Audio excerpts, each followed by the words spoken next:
If the soul is already bliss, why does it want to evolve?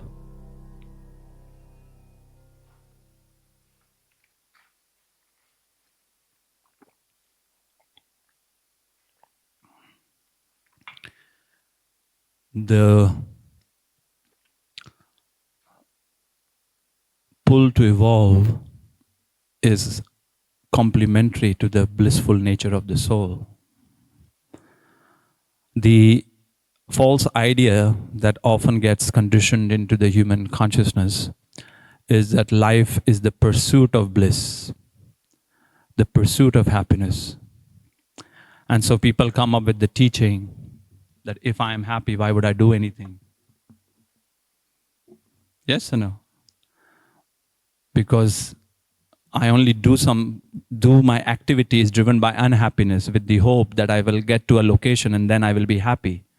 But I don't allow myself to be happy because I believe in this myth that if I'm happy, I will not do anything. So once I get to the location where I believed that I'm going to be happy, I manufacture something wrong there and I get to work. So I always keep happiness as at safe distance. Because if I am happy, guess what? I won't do anything. That's the great delusion. As you can verify from your own experience that when you are in bliss, you have more energy. Yes or no? Wherever there is bliss, there is more energy. Wherever there is misery, there is lack of energy. Misery thrives in an energy deficit environment. A person who is suffering will always have less energy in the system. Wherever there is lack of joy, there is less energy. What we call clinical depression is accompanied by within the physical system of lack of energy. A person who is experiencing clinical depression is not feeling full of energy. Yes or no? It's not like, okay, I'm so full of energy, let's go climbing. No. When we are experiencing depression in the system, what we find is energy becomes less. Whenever we find greater joy, we find energy levels increase. Yes or no? So as the energy levels increase, what we find that energy's nature is to create. It naturally is creative. So wherever there is going to be bliss, there is going to be creative energy, more creative output. And so the nature of the soul is bliss. And the more we get into that bliss, we find that the universe creates from bliss, not from suffering. And then our life is not a pursuit of happiness, but rather an expression of happiness. Not a pursuit of bliss, but rather an expression of bliss. And a creativity which is being informed by an inner state of contentment has a fragrance to it. This creativity uplifts the creator and the person who consumes what is being created.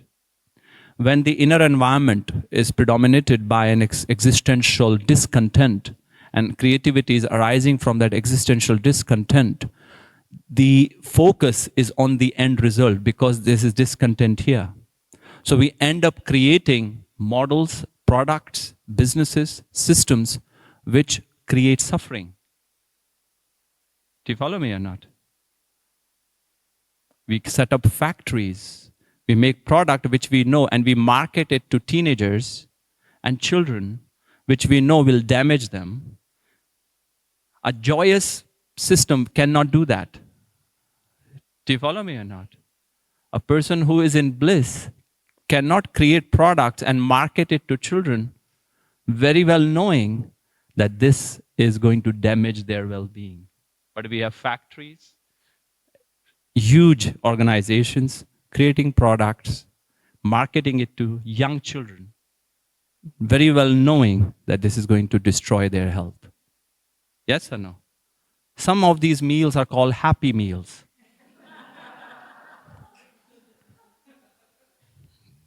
Have you heard of those? How many of you have heard of those? It's like more should be like unhappy meals.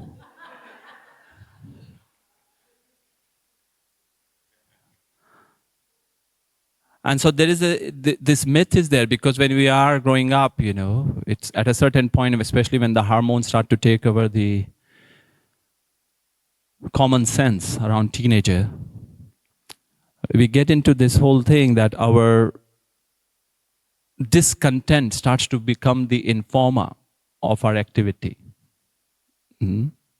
This idea of who I am versus who would I rather be. What I have versus what would I rather have. And now the gap is going to be filled by activity. Activity with the hope that I can no longer be who I am, and hopefully I will become who I want to be. I will no longer have what I have, but I can get what I would rather have. But as enough statistics can prove and verify, it doesn't work. Now the answer is not to become stagnant, because you cannot. Because we live in a dynamic reality, change is the only constant. We live in time, and time drags us to change. We cannot resist change. So as I've always said, in time, change is a must. Yes or no? Now, either you can change regressively or you can change progressively. Change, you must.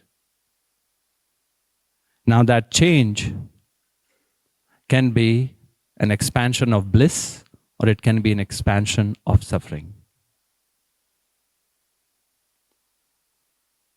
So the discovery of our own inner blissful nature is an aid to our creativity, is an aid to our progressive action.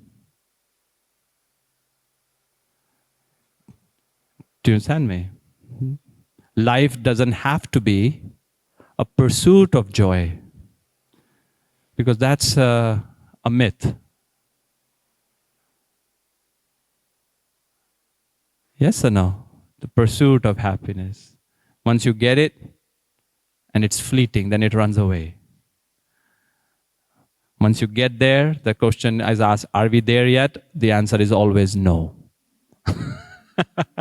Because you cannot get there, can you? You can only get here. So the answer to that question, are we there yet, is always no. You're only here, always. All locations in life are here. Yes or no? And if we are believing in this idea that bliss is somewhere else, guess what? We live in the absence of it. And older we get, the more hopeless we get then. We can get start having crises of different ages. Yes or no? So soul's essential nature of bliss is what evolution is all about. That we can go from bliss to bliss. Just like love. When you love someone, do you feel it's a static act? Do you say, well, I already love you. I already loved you yesterday, and that's about it. Right? So you realize in the very experience of love, there is a dynamism. And when you love someone, when you're able to express love, in the very act of loving, it grows. Yes or no? When you express and share that love, you find in your ability to love, you benefit. It grows, love grows. Yes or no? That's bliss. In our expression of bliss, bliss grows. It's not a static thing, it's a dynamic thing. So the soul's blissful nature is what ultimately drives evolution from bliss to bliss. It is not the same bliss. It's not like, oh, I've heard this joke before. So it's not fun anymore. This bliss is ever new because it is very much part of the ever-changing relative field of reality. Unity persists, diversity expresses consistently. Yes? You remember, I'm sure you remember when you were kids and you had homework or you got some work from school. In India, they still had colonial education system, they still do, where you have to industrial education system. You go to school and they give you a lot of homework. Did you get that in your? It's usually a waste of time.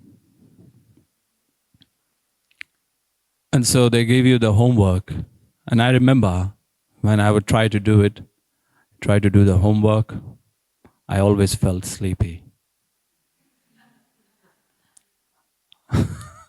I felt tired and I felt I had no energy. And then I would ask my mother, oh, can I do it some other time? And she said, okay. She always said, okay. And then all of a sudden I would have a lot of energy.